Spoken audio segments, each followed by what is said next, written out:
Hello everyone, అందరు ఎలా ఉన్నారు? బాగున్నారా? నేను కూడా బాగున్నానండి. దీపావళి దగ్గరకు వచ్చేస్తుంది కదా. క్లీనింగ్లో భాగంగా నేను మా పూజ గదిని గురువారం నాడు క్లీన్ చేశాను. అలాగే పూజకు సంబంధించిన వస్తువుల గురించిన కొన్ని టిప్స్ కూడా మీతో షేర్ చేసుకుందాం అనుకుంటున్నాను. రండి, అవేంటో చూసేద్దాం. మన ఇల్లే కాదండి, మన పూజా మందిరం కూడా ఎప్పుడూ శుభ్రంగా ఉండాలి. కొంతమంది ఇల్లంతా నీట్గా ఉంచుతారు, కానీ పూజా మందిరం దగ్గరికి వచ్చేసరికి అశ్రద్ధ చేస్తూ ఉంటారు. అది కరెక్ట్ కాదండి. మన శుభ్రత ఏదైనా ఫస్ట్ పూజ గది నుంచే స్టార్ట్ అవ్వాలి.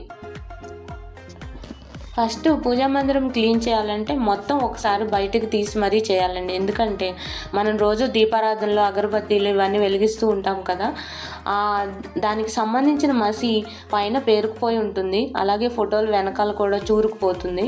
ఇది మనం గుర్తించాం, కానీ ఒకసారి బయటికి తీసి మొత్తం క్లీన్ చేస్తే మనకి తెలుస్తుంది. ఒక క్లాత్ పెట్టి తుడిస్తే ఇలా ఒక లేయర్లా వస్తుంది అన్నమాట. అందుకని ఫస్ట్ మొత్తం బయటకు తీసి ఆ తర్వాత క్లీన్ చేస్తే బెటర్గా ఉంటుంది. అలాగే పూజా మందిరం క్లీన్ అయిన తర్వాత అందరూ ఏం చేస్తారంటే, ఈ కింద ఎవరికి కనపడదు, పైన ఎలాగో పేపర్ వేస్తాం కదా అని అలాగే వదిలేసి పేపర్ వేసేస్తూ ఉంటారు. అది కరెక్ట్ కాదు. పూజ గదిలో కంపల్సరీ ముగ్గు ఉండాలి. అందుకని మనం పేపర్ వేసినప్పటికీ అడుగున ముగ్గేసిన తర్వాతే పేపర్ వేయాలి. అలాగే దేవుడి విగ్రహాలు అవన్నీ మనం దేంతో పడితే దాంతో తోమకూడదు. అది కరెక్ట్ కాదు. అందుకని నేనేం చేశానంటే, గోరువెచ్చని నీళ్లు తీసుకుని ఇందులో ఒక నిమ్మకాయని పిండినట్లయితే ఆ లిక్విడ్తో క్లీన్ చేస్తే ఈ విగ్రహాలు అవి త్వరగా క్లీన్ అవుతాయి. ఈ నీళ్ళల్లో కొంతసేపు నానబెట్టిన తర్వాత మనం ఈజీగా క్లీన్ చేయొచ్చు. అలాగే ఇత్తడి సింహాసనం, కుందులు, ప్లేట్లు ఇలాంటివన్నీ మనం పీతాంబరి కానీ లేదంటే సబీనా పౌడర్తో కానీ తోముతూ ఉంటాం కదా. వాటిలో ఒక నిమ్మకాయ పిండి పేస్ట్లా తయారు చేసి దాంతో తోమినట్లయితే ఇంకా బాగా మెరుస్తాయి.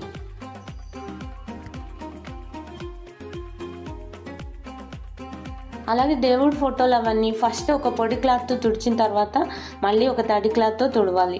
ఈ విగ్రహాలు, ఫోటోలు ఇవన్నీ నేల మీద పెట్టకూడదు. అందుకని ఏదైనా ఒక మంచి శుభ్రమైన క్లాత్ పరిచి దాని మీద పెట్టుకుంటే మంచిది. రోజు దీపం ధూపం ఉంటాయి కాబట్టి మనకు తెలియకుండానే ఈ ఫోటోల మీద ఒక బ్లాక్ లేయర్ ఫామ్ అవుతుంది. వీటిని ఫస్ట్ డ్రై క్లాత్తో తుడిస్తే ఆ లేయర్ పోతుంది. తర్వాత వెట్ క్లాత్తో తుడిస్తే ఇది క్లియర్ అవుతుంది. జనరల్గా మనం విగ్రహాలకి, ఫోటోలకి బొట్లు పెట్టడానికి గంధం పౌడర్ యూజ్ చేస్తూ ఉంటాం కదా. ఈసారి ఇలా చేసి చూడండి. ఒక స్పూన్ గంధం పౌడరు, ఒక స్పూన్ చందనం పౌడరు, ఒక చిటికెడు జవ్వాదు పౌడరు, ఒక చిన్న ముక్క పచ్చకర్పూరం పౌడర్ లాగా చేసి ఈ మిశ్రమాన్ని మొత్తాన్ని కలిపి రోజ్ వాటర్తో దీన్ని కలపండి. ఇప్పుడు బొట్టు పెట్టి దాని మీద కుంకుమ పెట్టండి. చాలా రోజుల వరకు ఫ్రెష్గా ఉంటుంది, ప్లస్ సువాసనాభరితంగా కూడా ఉంటుంది.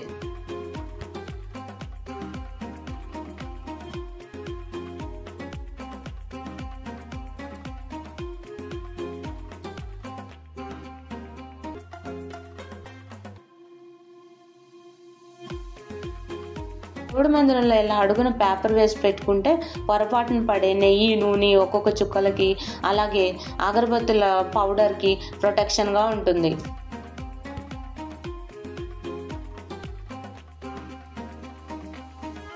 దీపారాధన కుందుల కింద అడుగున ఒక ప్లేట్ కంపల్సరీగా ఉంచాలి.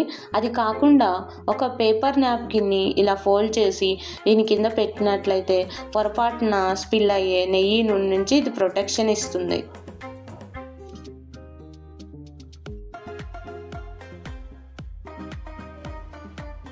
కొన్ని ఇళ్లలో పూజ గదులు ఉండొచ్చు, లేదంటే మాలాగా ఇలా పూజా మందిరాలే ఉండొచ్చు.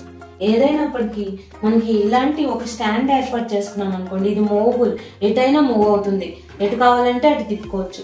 ఇలాంటి ఒక స్టాండ్ ఏర్పాటు చేసుకుంటే మీకు పూజ టైంలో కావాల్సినవి ఈజీగా తీసుకుంటానికి ఉంటుంది. పూజలో కూర్చున్న తర్వాత లేవకూడదు కదా, అప్పుడు ఎవరిని పిలవాల్సిన అవసరం ఉండదు. ఈ అక్షింతలు పచ్చగా నిగనిగలాడుతున్నాయి కదా, అలాగే ఇవి చాలా రోజుల వరకు స్టోర్ కూడా అవుతాయి. అవి ఎలాగో ఇప్పుడు తెలుసుకుందాం. బియ్యం తీసుకుని అందులో కొద్దిగా పసుపు, కొద్దిగా జవ్వాదు పౌడరు, ఇది సువాసన కోసం. పచ్చకర్పూరం చాలా మంచిది. దీని సువాసన అంటే దేవతలందరికీ చాలా ఇష్టం అని చెప్తారు. అందుకని దీన్ని కలుపుదాం.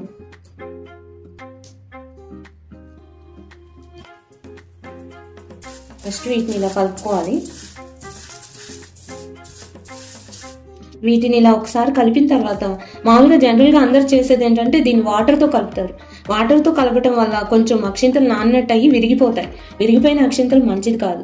అందుకని మనం ఏం చేద్దామంటే కొద్దిగా ఆవు నెయ్యి, కొంచెమే, లేకపోతే మళ్ళీ జిడ్డుగా అయిపోతాయి. అందుకని కొంచెం ఆవు నెయ్యి వేసి కలిపితే ఇప్పుడు చూడండి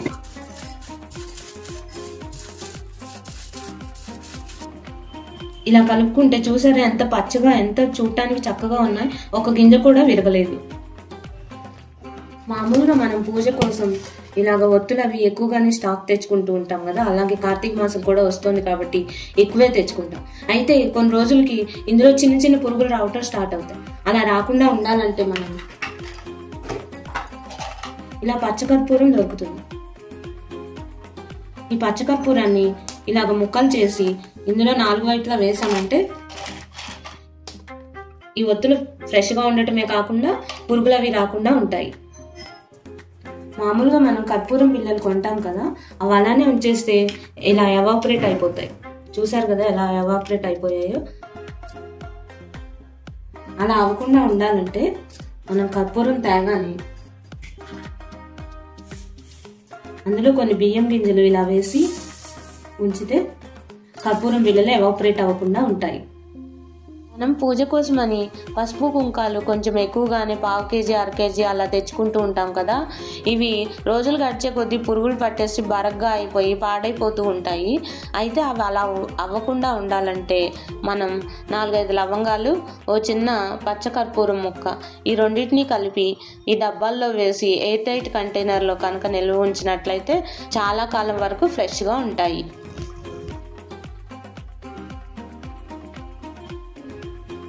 ఆవు నెయ్యి మనం దీపారాధనల కోసం తెస్తూనే ఉంటాము.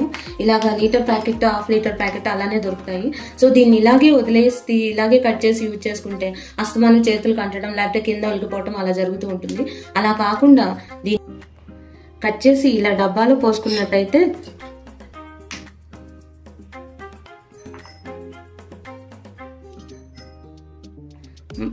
దానికి సరిపడగా ఒక స్పూన్ తీసుకుంటే మనకు యూజ్ చేసుకుంటానికి ఈజీగా ఉంటుంది.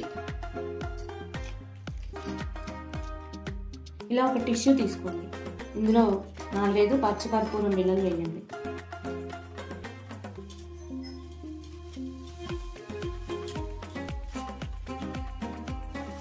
దీన్ని ఇలా ప్యాక్ చేయండి. ఇలాగా 2-3 తయారు చేయండి. ఒక 2-3 తయారు చేసుకుని పూజ గదిలో ఇలా కార్నర్స్లో పెడితే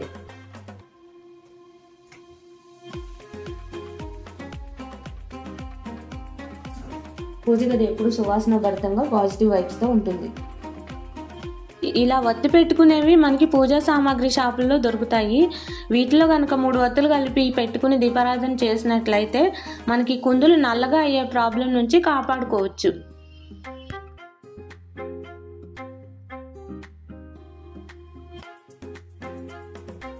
పూజ గది శుభ్రంగా ఉంటే ఇల్లంతా పాజిటివ్ వైబ్స్ తోటి ఆనందంగా ఉంటుంది. ఈ టిప్స్ మీకు ఉపయోగపడతాయని అనుకుంటున్నాను. ఈ వీడియో మీకు నచ్చితే లైక్ చేయండి, సబ్స్క్రైబ్ చేయండి, మీ ఫ్రెండ్స్ అండ్ ఫ్యామిలీ మెంబర్స్కి ఈ వీడియోని షేర్ చేయండి. Thank you.